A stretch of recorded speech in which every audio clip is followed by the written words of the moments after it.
Bonjour à tous, on se retrouve aujourd'hui dans une nouvelle vidéo. Je vous ai demandé un petit peu sur mon compte Instagram, donc je vous remets juste ici comme d'habitude, si vous aviez des questions quelconques à me poser, que ce soit sur la vie pro ou sur la vie perso. Bon, c'est vrai que sur la vie perso, j'en ai pas eu beaucoup, voire quasiment pas. Après, ici, c'est vrai que c'est un compte complètement pro où je parle que de ma vie de maîtresse. Si vous voulez me suivre sur mon compte perso, j'ai un autre compte que je vous mets du coup ici. Et c'est vrai que là-bas, bah forcément, je partage que le côté un peu perso. Dans ma... Non, pas dans ma dernière vidéo.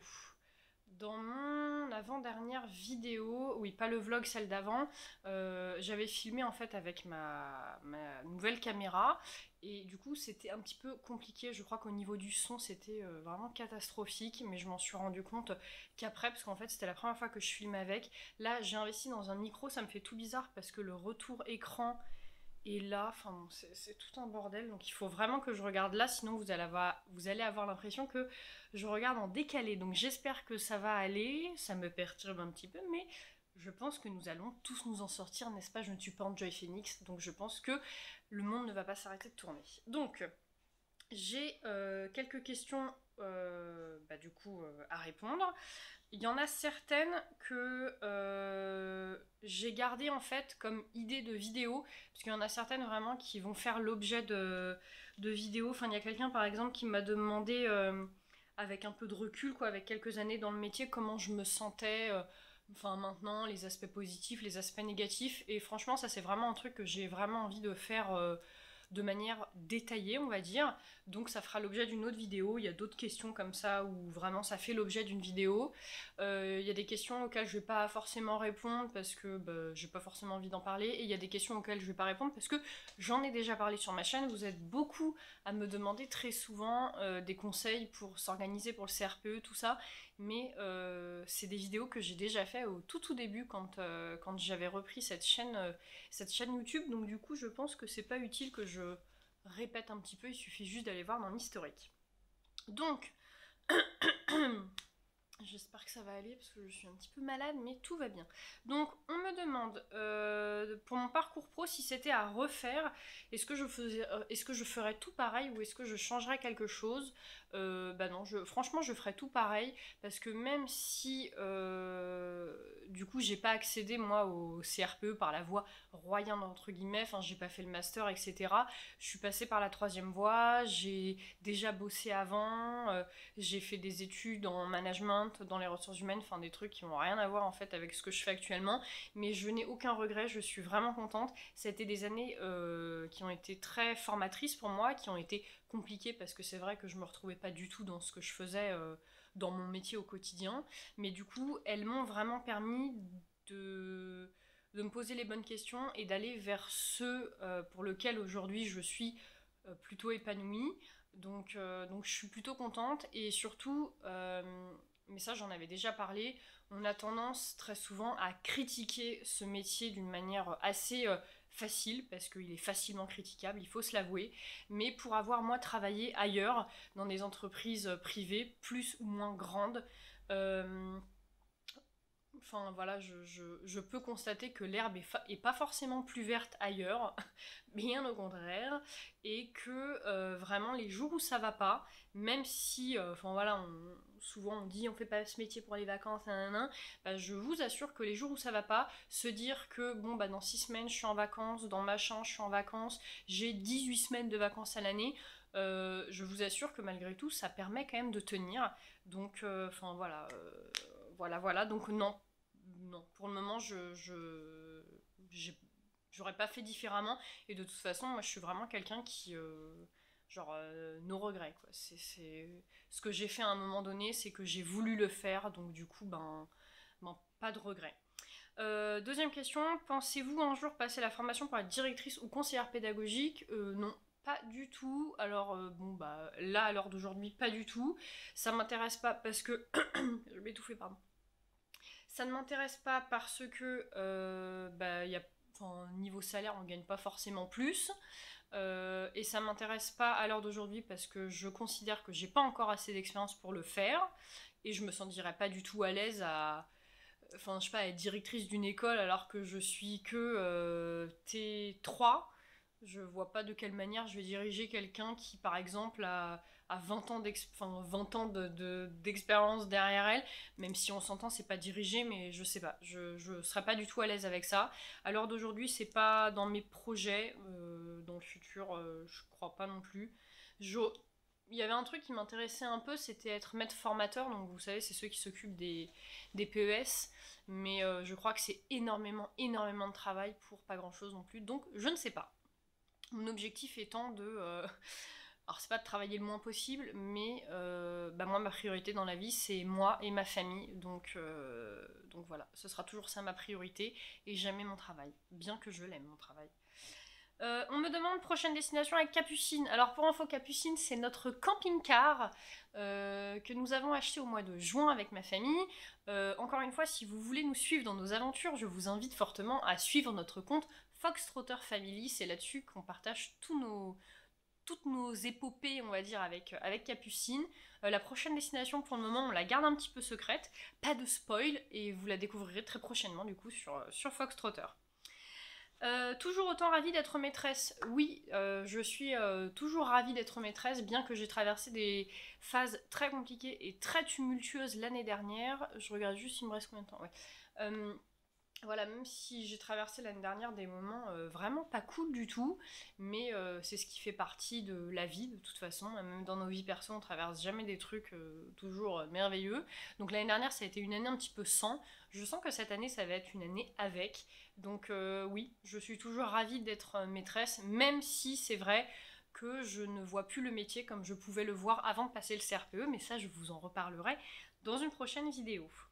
On me demande si j'ai un drive pour partager des documents. Alors, oui et non. Oui, j'ai un drive. J'ai créé un drive, il fut un temps. Et non, je vais pas le partager parce que y a rien dessus. Enfin, je crois qu'il doit y avoir 2 documents.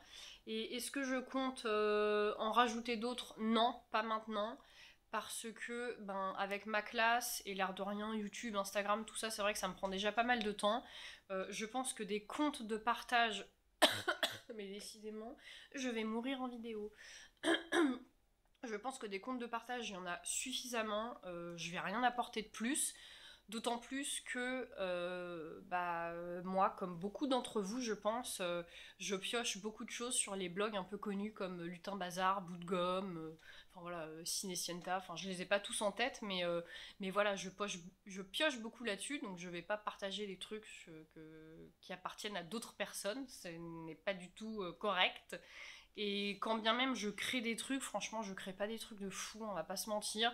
Enfin, moi, tout est fait sur PowerPoint. Enfin, voilà, après, j'emporte un cactus, une photo d'avion, machin. Enfin, donc voilà, y a rien de fou. Et donc voilà, pour le moment, c'est pas du tout dans les projets. C'est pas un nom catégorique comme d'habitude. Moi, voilà, j'ai des projets tous les matins des nouveaux. Donc du coup, voilà. Bon, donc pour le moment, non, je partage rien sur mon drive. Et de toute façon, si je partage, je vous le ferai savoir. Est-ce que j'ai un thème dans ma classe? Oui, j'ai un thème dans ma classe, c'est le même que j'ai repris l'année dernière, c'est un thème tour du monde, parce que ça coûte de source quoi. Moi, je vis pour voyager, donc ça me semblait évident que dans ma classe ce soit un tour du monde. Je ne pense pas que je ferai un tour du monde tous les ans, parce que je pense qu'au bout d'un moment, je vais peut-être m'ennuyer, à part si je change de niveau, du coup, voilà, ça va changer avec le niveau forcément, mais j'imagine qu'à un moment donné, j'aurais envie de découvrir d'autres sujets, d'autres pistes.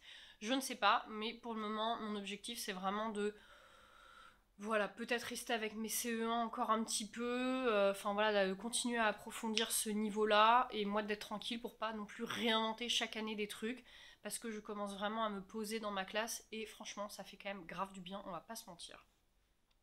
Ensuite, on me demande tu manges seul le midi? Enfin, c'est une question. Est-ce que tu manges seul le midi? Pas trop difficile la non-sociabilité avec des adultes. Alors non, je ne mange pas seul le midi. Pas tout le temps en tout cas. En fait, il y a quand même beaucoup de classes dans mon école. On est 12 classes, je crois. Donc après, on mange tous à des horaires différents. Hein. On se donne pas d'horaire. Moi, Enfin voilà, à 11h30 si j'ai faim je vais manger, si j'ai pas faim bah, je mange plus tard. Et tout dépend de qui y a dans la salle des maîtres en fait, donc bien souvent je mange avec des collègues. Mais ça arrive aussi que parfois il n'y ait pas de collègues, ils soient tous dans les classes, donc dans ce cas-là je vais dans ma classe et je vais chiller un petit peu sur Netflix ou sur Disney. Et voilà, c'est cool aussi parce que finalement, en étant maman, c'est vrai qu'à la maison, j'ai pas forcément le temps de chiller, donc c'est pas mal. Après, c'est vrai que si je mangeais tous les midis toute seule dans ma classe devant Desperate Housewives, je pense que ça me ferait pas kiffer non plus. Parce que pour le coup, quand j'étais PES, j'avais fait 3 semaines de stage massé dans une maternelle. Et c'est une toute petite école, on était 4 classes, je crois. 4 ou 5. Non, 5 classes, bon, peu importe, on s'en fout. Et en fait, l'équipe, ils habitaient tous à côté de l'école, donc le midi, tout le monde se barrait. Et en fait, c'est vraiment glauque d'être toute seule dans une école. Et c'est surtout que c'est hyper long, quoi. Surtout, bon, en stage massé, c'était pas ma classe, donc j'avais pas non plus du taf par-dessus la tête, quoi. Après, moi, dans ma classe, j'arrive toujours à trouver des petits trucs enfin, sur lesquels bosser, mais c'est vrai, quand j'étais pas dans ma classe, enfin, franchement, c'était horrible. Je sais pas, manger toute seule, c'est vraiment pas le fun, quoi. Donc voilà, non, je mange pas seule. Pourquoi avoir choisi ce métier Alors pourquoi Parce que, alors déjà enfin bon, c'est un peu cliché hein, de dire que c'était mon rêve de petite fille, mais c'est la vérité. Vraiment, quand j'étais petite, je rêvais d'être maîtresse d'école. Mais en fait, comme ça faisait partie d'un rêve entre guillemets, j'avais l'impression que c'est quelque chose que je pouvais pas réaliser. Enfin, c'est très très bizarre. Donc, je me suis orientée vers des études complètement différentes. Aussi, moi, j'avais envie de gagner de l'argent rapidement. Donc, du coup, je voulais faire de la... Je vais mourir. Je vais boire de l'eau. Donc oui, je disais, comme je voulais gagner de l'argent, il fallait que je fasse de l'alternance. À l'époque, je crois que le master ne pouvait pas du tout se faire en alternance. Enfin, il y avait un truc comme ça, parce que je m'étais renseignée. Donc en tout cas, bon bah voilà, j'ai tracé ma route comme ça. Et du coup, enfin voilà, au bout d'un moment de mes différentes expériences dans différents métiers, euh, bah, plus j'avançais, plus je me disais qu'en fait, devenir maîtresse, c'était vraiment ce qui avait le plus de sens pour moi et qui sonnait le plus juste finalement, parce que a priori, j'aimais bien être avec des enfants, même s'il n'y a pas besoin d'aimer les enfants pour bosser à l'école. Euh, Moi, je suis passionnée de papeterie, donc oui, je considère que c'est quand même... c'est valable comme excuse d'être passionnée de papeterie. Donc voilà, j'avais envie d'avoir du temps pour moi, j'avais envie d'avoir des vacances, et ce que j'avais aussi envie beaucoup, c'est que moi, depuis des années, en fait, je voulais être à mon compte, mais comme je suis un petit peu trouillarde et que à la fin du mois, je veux avoir mon salaire fixe, je me disais qu'en fait, être maîtresse, c'était un bon compromis, en fait, avant peut-être plus tard d'avoir quelque chose pour moi. Parce que cette liberté pédagogique fait que dans notre classe, on est vraiment notre propre patron finalement. On décide de la journée comme on veut. Si enfin voilà, on a prévu notre journée et qu'au final on n'a pas forcément envie de faire ça aujourd'hui, bah enfin voilà, à tout moment on peut décider de faire autrement. Et donc ça c'est quand même vraiment cool. Et enfin voilà, c'est tous ces aspects-là en fait qui font que j'apprécie ce métier. Et c'est vrai que enfin voilà, dès lors que j'ai eu ma classe, je sais pas, c'est comme si j'étais née pour faire ça quoi. Enfin c'est vraiment trop trop bizarre, mais en tout cas c'est le cas. On me demande si j'ai déjà eu une expérience avant ma première prise de poste en tant que stagiaire. Alors oui, j'ai eu une expérience mais vraiment minime. Parce que pendant mon année en fait où j'étais en train de réviser à la maison pour pouvoir passer le concours, en fait j'ai réussi à obtenir auprès de Pôle emploi, parce que du coup j'ai obtenu une rupture conventionnelle et tout ça, donc j'étais au chômage, j'ai réussi à obtenir de la part de Pôle emploi, alors comment ça s'appelait putain, ça va pas me revenir. Si, une immersion, un stage d'immersion professionnelle. Parce que comme j'étais en reconversion professionnelle et que du coup, moi, mon conseiller, il m'embêtait pas trop parce qu'il savait que je passais mon concours et que du coup, je cherchais pas de boulot parce que, à la clé, potentiellement, j'avais un travail. J'ai obtenu une convention de stage d'immersion professionnelle pour valider, en fait, ma reconversion et du coup valider que ça me plaisait bien, etc. Donc vu que j'avais eu ces papiers-là, j'ai pu auprès d'une école, alors bon, c'était un peu plus facile pour moi, on va dire, parce que je connaissais une directrice, et donc du coup ça a été peut-être un petit peu plus simple, je sais pas... Enfin voilà, si vous êtes dans ce cas-là, allez toquer à la porte à côté des écoles à côté de chez vous. Mais moi en tout cas, c'est vrai que j'ai eu un passe-droit, on va dire. Mais voilà, j'ai eu cette immersion-là de 2 semaines où j'ai pu aller un peu en maternelle, un peu en cycle 3, un peu en cycle 2. J'avais même pu tester ma séquence que j'avais faite sur les émotions pour le CRPE. Et franchement, c'était vachement bien parce que même si c'était que 2 semaines, même si j'ai pu qu'animer, je sais pas, peut-être 30 minutes une séance, ça a été vachement bien parce que ça m'a vraiment permis de voir le quotidien des profs du matin au soir, les services, le midi quand on mange, la classe, comment ça se passe. Et rien que ça, en fait, je me suis dit, ouais, non, mais c'est bon, quoi, ça me plaît. Enfin, franchement, je pense qu'en 2 semaines, tu peux carrément te faire une idée sur le métier que tu es en train de voir. Donc ça a vraiment été top. Et je voulais dire autre chose, mais je ne me souviens plus. Si, oui, un truc aussi, enfin voilà, ça me fait penser à ça. Moi, dans mon année de PES, je sais pas, les premières semaines, il y a eu 2 jours à chaque fois où j'allais en fait chez une MAT. Donc une MAT, c'est quelqu'un qui reçoit des PES dans sa classe pendant 2 jours ou 4, ou enfin voilà, quelques jours en tout cas, et on est en observation.